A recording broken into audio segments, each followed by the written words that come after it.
Today,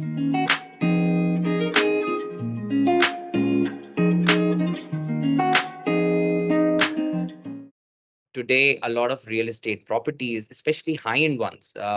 We could take, for example, Lake Cuomo, which is one of the most popular timeshare properties. Today, people who own properties in Lake Cuomo have started tokenizing them and putting them out for rent on places like OpenSea, where you could possibly purchase this NFT for a particular period of time and be the owner slash person who stays in this particular property for a particular period of time, right? I think that's a real great use case.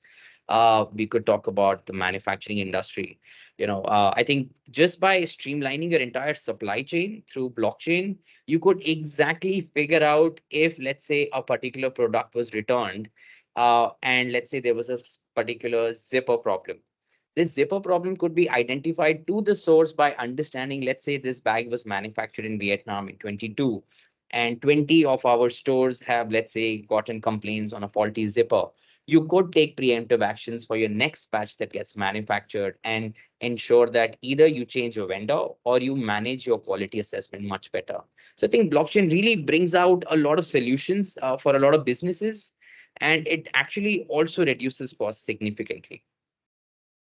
One such example would be management of educational degrees. The Mumbai University in India has been really doing a lot on this. Each degree comes with a QR code, which is authenticated by the blockchain, ensuring that no fake degrees are issued anymore.